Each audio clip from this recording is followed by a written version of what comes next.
విశ్వమానవులకు మహమ్మద్ ప్రవక్త సందేశాలు ఆచరణీయమని మాజీ మంత్రి వెల్లంపల్లి శ్రీనివాసరావు అన్నారు. విజయవాడ పశ్చిమ నియోజకవర్గ పరిధిలోని హాజియా మసీద్, గాంధీ బొమ్మ సెంటర్లో శుక్రవారం మధ్యాహ్నం 1000 మందికి లంగర్ అన్న వితరణ కార్యక్రమాన్ని నిర్వహించారు. మహమ్మద్ ప్రవక్త 1500వ జన్మదిన సందర్భంగా జడ్ అండ్ ఎన్ఎస్ హలీం నిర్వాహకులు 54వ డివిజన్ వైసీపీ మైనార్టీ నాయకులు షేక్ బాషీ ఆధ్వర్యంలో జరిగిన అన్నదానాన్ని మాజీ మంత్రి వెల్లంపల్లి శ్రీనివాసరావు చేతుల మీదుగా ప్రారంభించారు. ఈ సందర్భంగా ఆయన మాట్లాడుతూ, హిందూ ముస్లింలు ఏ పండుగలు చేసుకున్నా బాషీ నేనున్నానంటూ ముందుకు వచ్చి అన్నదానం చేయడం హర్షణీయమని కొనియాడారు. ఈ కార్యక్రమంలో రాష్ట్ర హిస్టరీ అకాడమీ మాజీ డైరెక్టర్ వాజిద్ ఖాన్, వైసీపీ ఎన్టీఆర్ జిల్లా ఉపాధ్యక్షులు సయ్యద్ అతీక్, మున్వర్ బాషా, షేక్ ఫారూక్, జిల్లా మాజీ వక్ఫ్ బోర్డు డైరెక్టర్ యూనస్, పేర్ల పంజాబ్ ముతావల్లి షేక్ జిలానీ, నూర్ బాషా, కర్రి గౌరీ తదితరులు ఈ కార్యక్రమంలో పాల్గొన్నారు.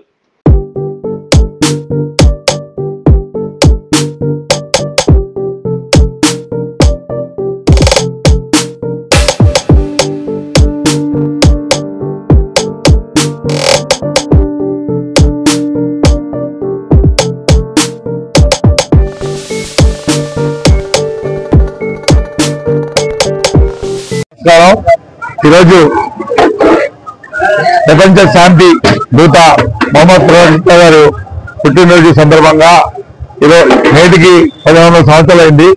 మహమ్మద్ ప్రవక్త అనేది ప్రపంచం శాంతి ఎందుకంటారంటే, ఇప్పుడు మన క్రిస్టియన్ సోదరులు చూస్తే అక్కడ ప్రవక్త గారు వచ్చారు, యేసు గారు.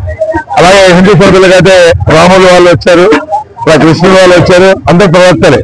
అలాగే మన ముస్లింలు చూస్తే ఆఖరి ప్రవక్త, కలికాలంలో ప్రవక్త, ఆఖరి ప్రవక్త, అందరూ ప్రపంచం శాంతి కోసం మానవత్వం నేర్పిస్తానికి, ఎవరు ఎలా వెళ్ళాలని నేర్పిస్తానికి మహమ్మద్ ప్రవక్త గారు, ఆఖరి ప్రవక్త గారు నేటికి 1500 సంవత్సరాలు అయింది. కాబట్టి ప్రతి ఒక్కరు కూడా పండుగ చేసుకో. ఆ పండుగకి మా మాజీ మంత్రి వర్యులు వెల్లంపల్లి శ్రీనివాస ఈ కార్యక్రమానికి వస్తాం. చాలా ఆనందంగా ఉంది మాకు. Like, subscribe and press the bell icon for new updates.